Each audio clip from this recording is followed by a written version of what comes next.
going to start, and I'm going to try to get a lot in my 5 minutes here, so bear with me if you don't mind. Mr. Shea, you expressed concern about taxing health care benefits, and you know and you acknowledge in your testimony this came from the Senate, not from the President, not from the House, needless to say. My concern is that, a stated purpose of this reform is to let people keep what they have, and that to keep what they have, and of course that implies employer, not only for employer benefits, but whoever has a health insurance policy that they have. So, I mean, if you just want to tell me briefly what the consequences would be. I mean, I know everything's on the table, but this is something that I'm concerned about. Just briefly. What was it that somebody said about some things are moving off the table? But we hope this is in that category. The main thing that would happen, it was to destabilize employment coverage, which, as I said, is exactly the opposite direction from where we need to go. Because it would change the relationship between employees and employers around this very important part of their compensation. Some employees who are younger might say, well, gee, I don't really need to be part of that group plan. I'm going to go off, and since it's now tax money. Secondly, it would penalize certain groups of workers because of their health status, essentially. We've looked at health funds. I'm going to stop you because okay. I appreciate what you're saying, but I got to ask Mr. Rivera a question. He stressed the pay-to-play requirements for businesses, and of course, we get criticisms of this, and suggestion that it's going to hurt business. Why do you think the pay-to-play requirement is necessary for why do you think it's a good idea, basically? Because we believe that at this moment, it's some of the employers who basically are providing health care are basically subsidizing those who are not providing health care. For example, on average, health insurance is about between $1,300 to $1,500 more for the cost of a family insurance, and those who don't provide health care coverage to their employees are basically on a free ride here. That's basically our perspective. Okay. Now, what about the public option? You said you're supportive of it. Obviously, it's in the discussion draft.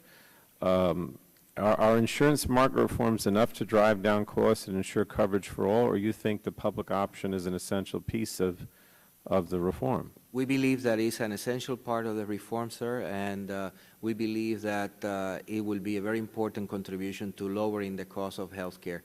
And basically, this is America, where we all can compete, and this is another way of competing to lower the cost, sir. Okay. Mr. Shields, I'm going to you last here. I got about 2 minutes left.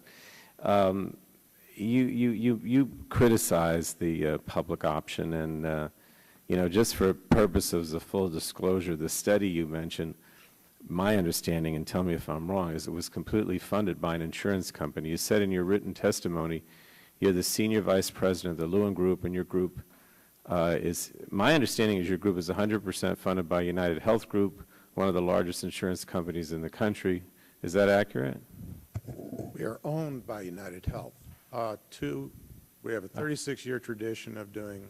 But it's 100% owned by United Health. I'd like to finish. Well, let me get to the next thing. You probably can respond to it. Anyway, we were about 2 years ago, and at that point we were on but our work is completely independent. We have complete editorial control over our work. But I mean, the group is 100% funded by United Health, right? Well, we're a consulting firm. We're funded by the work we negotiate with the clients. So I work for the Commonwealth Fund. I work for Families USA. I've worked for Blue Cross Blue Shield. But what about this study? This study? Yeah. This study was done on our own nickel. But who funded it? No, well, we just did it on our own nickel. We did it out of corporate, our firm's overhead. Did United Health directly or indirectly pay for it because they're funding you? I'm just trying to get an answer to that. You could say it that way, but United Health did not review any of our materials before they go out. Okay. I mean, the only reason I mention is our committee conducted an investigation of United Health, and we found that the company had incredible profitability. In 2004, their net income was $2.6 billion. 2005, it grew to $3.3 billion. 2007, it went up to $4.7 billion. Even last year, at the height of the financial collapse, the company's net income was $3 billion. And then in this Mr. Shields in 2000, I mean, not you, in 2005, the CEO of United Health, William McGuire, was the third highest paid CEO in the country, according to Forbes magazine. He resigned in 2006 after the SEC launched an investigation involving the backdating of stock options, but United Health gave him a severance pay of $1.1 billion, which was stunning to me. I mean, do you think it's appropriate for United Health to pay the CEO more than $1 billion severance? I don't have, if I were at the pig level where I would even know this stuff, I'd be in a much different spot. Okay. We work for a firm that was bought by Ingenix, which is owned by United Health. We don't get involved in anything like that, and there's nobody in our firm who ever sees income of that type.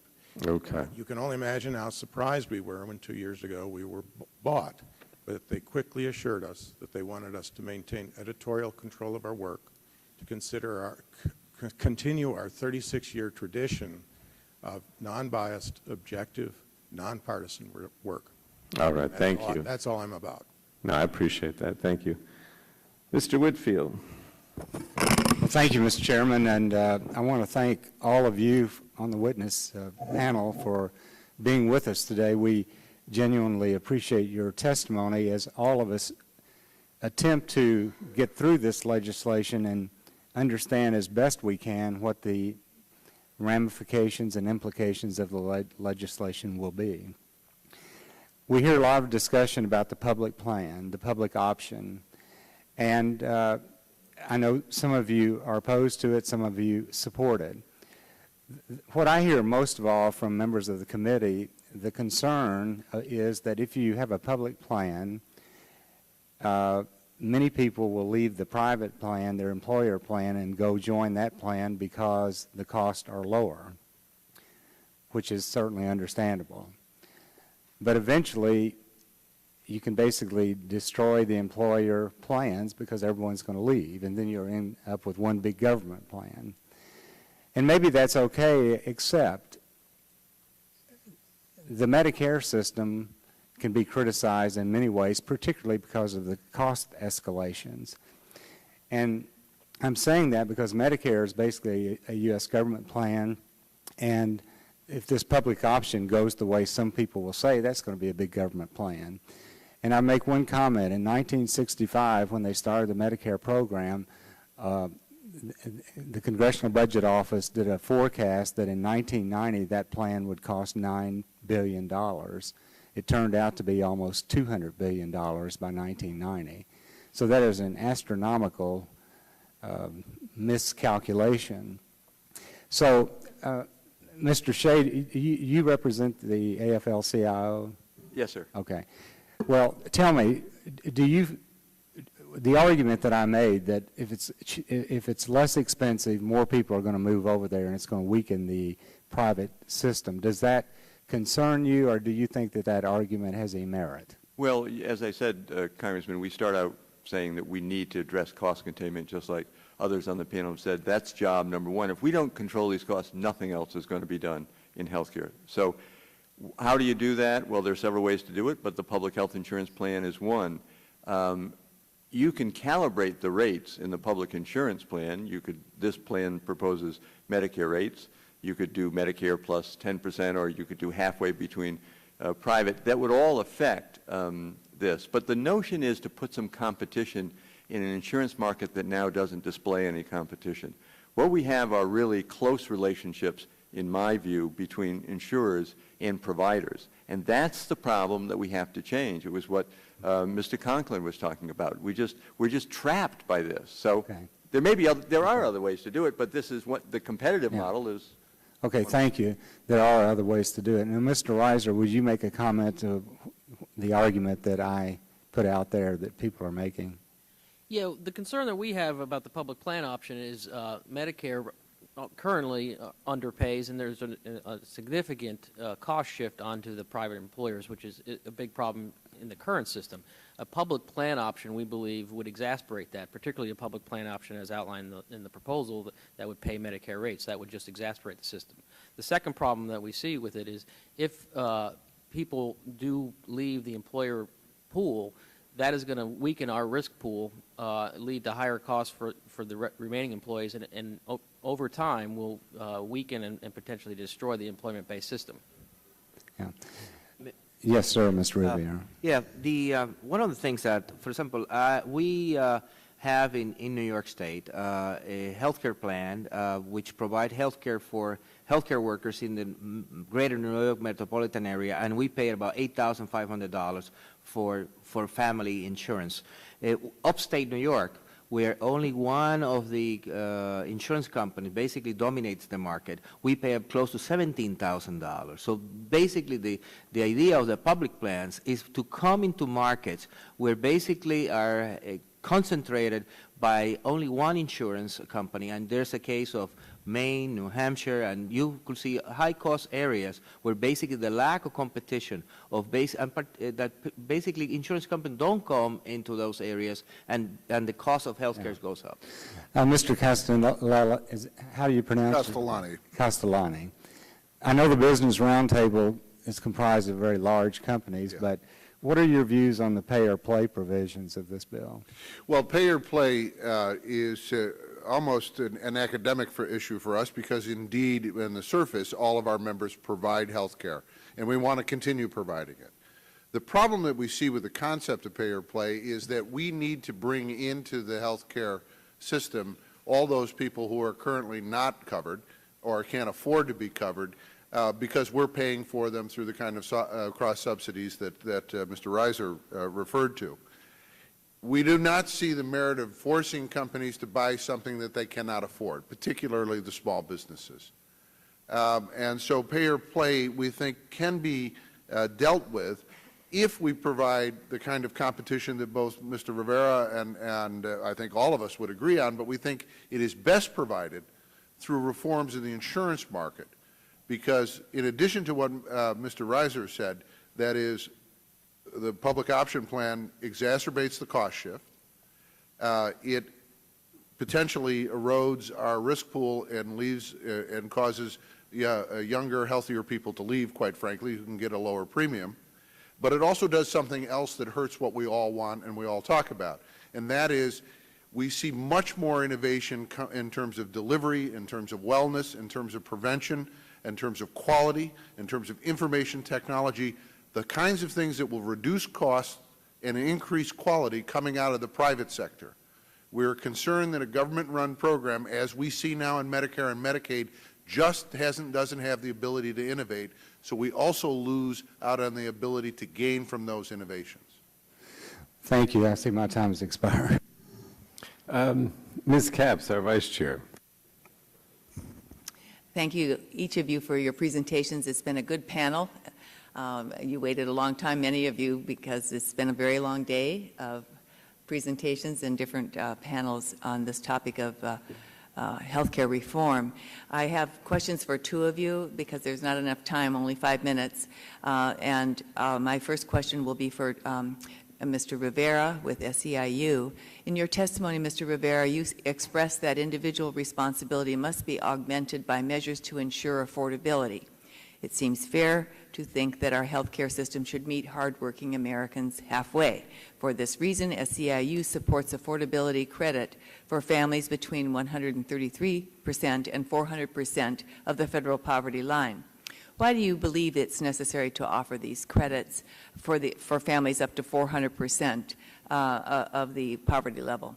Well, part of the problem that we have is the incredible cost of healthcare these days. For example, in the case of SEIU, almost 50% of the members of our union basically live on very meager means, less than $35,000. So when you take into account, on one hand, the high cost of healthcare and the disposable income, you see that basically, in order to make it meaningful, you have to have subsidies. So for you're talking about your workforce. Yes. Hardworking men and women with raising a family and trying to have a quality of life in this country, not at all luxurious, but still, they're doing essential work in their communities, and they should have a decent healthcare system, and so you're paying, you're wanting to provide that As a for matter them. of fact, the overwhelming majority of Americans who don't have health care coverage are working people who make more money than to qualify to Medicaid,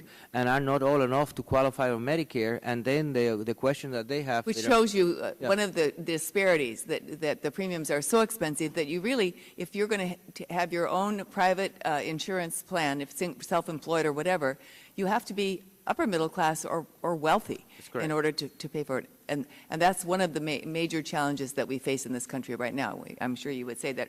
Are there some other protections? We're talking about middle class, right? Or at least what we want to consider as the middle class, the working class, the hardworking people who keep this country going, whether in small businesses or in large companies providing labor or providing management. What other protections do you believe are necessary to make health care more affordable for the middle class? well, I think This the is a big question, Yeah. but I want to also move on to another. I think the fundamental question that we have is that we're spending 17.5% of our gross domestic product in healthcare. And if we do not, and I think my colleague, Mr. Shea, was talking about, if we don't resolve the problem of the cost controls, we're not going I anywhere. see other people nodding your heads. I mean, is this sort of a given, that this is one of the major challenges that, and one of the reasons that you're participating is because we need reform to deal with this in some aspect. I really appreciate that, and you are a very diverse group, I might add. I think there's quite a cross-section here, and that's interesting. I would like to now turn for the last couple minutes to you, Mr. Shields, just some particular questions about what you were talking about. Your analysis suggests that a public option can get lower premiums than private plans. Some of our colleagues are making come to the conclusion that this disparity, that a private plan is not even going to be able to compete with a public option. Does your model assume that private insurers and large employer purchases are simply price takers with no ability to add value or change behavior in a competitive market? In other words, is it so monolithic in that private world that there is no ability to compete? Well, we don't conclude that they cannot compete. We conclude that there are only certain types of plans that could compete. Mr. Shields, if you want to turn that on and bring it closer to you. Okay? There are only certain types of plans that could survive, and those would be integrated delivery systems like some of the better HMO-type models. A lot of Americans... doing? You did that in the toilet? Whoops. Out of order. I'm sorry, there's a little glitch over here, I think. Fascinating glitch. Let's so not we take really that off don't my think there's- time either, okay? I'd like to explain that, though, because Please. there are some key issues here. Right now, a lot of the insurers get price discounts with providers. Right. Having to do with the fact that they make volume discounts. They say to a hospital, I'll bring you all 100,000 of my people for their hospital care if you'll give me a break. Now, if everybody goes to the public plan and the health plan, private health plan only has 10,000 people left in it, The public plan is not going to be able to offer that, is it? I mean, but that's let- pretty competitive. I wanted to finish my point. Sure. My point is that if there's only 10,000 people left in the private insurance plan, then they're not going to be able to negotiate discounts that are as deep And that's as the what only- they can get today. And that's the only way they can be competitive. Right. Wow. There's, I would hope that there'd be a lot more creativity within the private sector. And I will get to you, but you said I could have a little more time because of that terribly disruptive moment there. Anyway, maybe you or someone else would comment about some of the larger markets like Los Angeles, New York City, private plans bidding below Medicare fee-for-service levels. How do you factor that into the model? And then I'll open it up if there's time. well, there are places where there are smaller disparities between Medicare and private. And then there are places where there's much larger disparities. Well, that's a hint So in to those some of the areas where private you plans. have large disparities, we get quite a bit of take-up. In areas where there's little disparity, it doesn't really show us very much of a change. Another comment on this or the other question? Just on the whole dynamic. I think what's important to bear in mind about the Lewin analysis is that it is based on the prices. Your point is just price taking. Employers, and you could ask people on this panel, employers make decisions based on more than price in healthcare. This is a very important. Is that a valid point? May I ask for corroboration? One more, and then I think we got to move on. Okay. I would hope so, because I would hope that we'd have a little more creativity in the private market. We actually need that competition because this is too big for any one response. Many of us feel that way, and I think that's a feature of the public option, is that it will be competition and it will be a competitive marketplace. In my congressional district, it isn't competitive at all. It's rural, and there's only one private provider. So, you know, this is a sorely needed situation. I'll yield back, Mr. Chairman. Mr. Gingrey. Mr. Chairman, thank you. Let me direct my question to Mr. Castellani of the Business Roundtable. Mr. Castellani, could you explain to us how the public plan proposals would undermine the private insurance industry that many Americans are very happy with? And I'm not, quite honestly, I've read some of your testimony, and I'm not sure where you are on this public plan proposal. In the interest of full disclosure, I'm concerned about it. So that's the reason for my question. Yes, sir. What we're concerned about is not that it would undermine, although it would, the private insurance, but it would undermine our ability as employers to provide health care for our employees through the private insurance market. And it is for the reasons that we have discussed here, and it's primarily three. We do agree with competition. What Congresswoman Capps was addressing is what we think is part of the solution. We need greater competition, but that competition has to be on a level playing field. If a government plan exists and it has all of the elements of a private plan, except it is not required to pay its investors back a fair return on their investment, the taxpayers in this case, then it can and will, by definition, have a lower premium cost.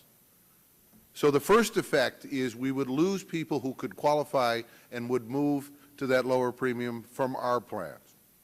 As a result of that, they will tend to be younger and tend to be healthier employees. Our costs go up because we would lose that spectrum of our risk pool that allows us to provide an affordable and affordable product for all of our employees. Now, Mr. Castellani, you're speaking from the perspective of the Business Roundtable. From the payers, yes. From the Business Roundtable. Correct. And we're talking about the payers and what they're probably 270 million lives covered through employer-provided health insurance. My numbers here say most of the 177 million Americans who have employer-based coverage say they are happy with the coverage they receive. And President Obama, God bless him, has promised to ensure that those folks can keep what they have. I think that's almost a quote. He likes the word folks. Those folks can keep what they have. I've heard him say it many times. Do you think that the public plan could lead to Americans losing their current coverage because of an unfair playing field that would be established by a public plan? Yes, I think it runs that risk.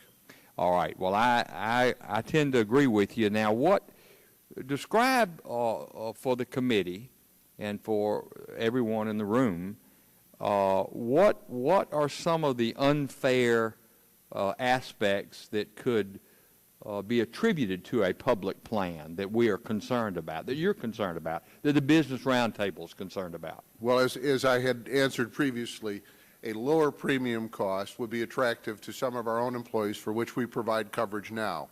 If they leave the system, we have a reduced risk pool, and the nature of that risk pool, the nature of our employees, could leave us with a more costly and fewer number of lives to cover. The second thing that it does is, by its design in this draft legislation, it does not fully reimburse for costs. So another large player, in addition to Medicare and Medicaid, that does not fully reimburse for costs gives us a situation with, if you, for example, you're a hospital. The government's not going to pay any more. Medicare and Medicaid's not going to pay any more. The uninsured can't pay any more. There's only one person left paying, and that's the employers. So it exacerbates the cost shift, makes our costs potentially greater rather than what we're all trying to achieve, which is more affordable health care at lower cost trajectories than we have now. The third thing it does is it hurts us in the long term, and that is that fundamentally government programs are not able to innovate at the kind of rates and with the kind of creativity that we see in the private sector with competition, and we need that kind of innovation to bring down the trajectory of costs. So it hits us three ways in raising our Well, I costs. had one more, Mr. Chairman. I can't see the clock. I don't know how. I know, it keeps going off. Go ahead with it. Okay, all Go right. ahead. Thank you, Mr. Chairman. I appreciate your indulgence. Just one more question, Mr. Castellani.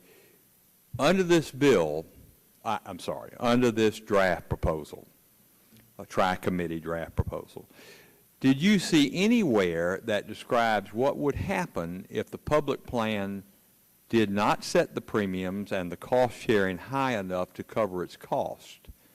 Was there a provision that describes what happens if the public plan, if their reserves are not high enough, for example, and indeed, was there anything in the draft that describes where those reserves would come from and how they would compare with the reserves that were required of the private insurance, health insurance plans that they're competing with?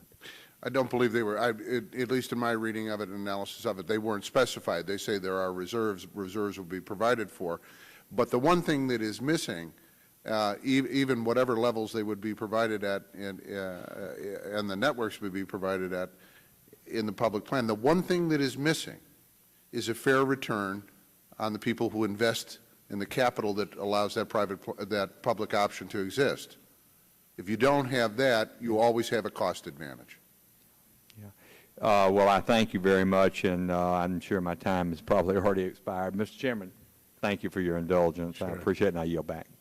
Thank you. I think that's the end of our questions.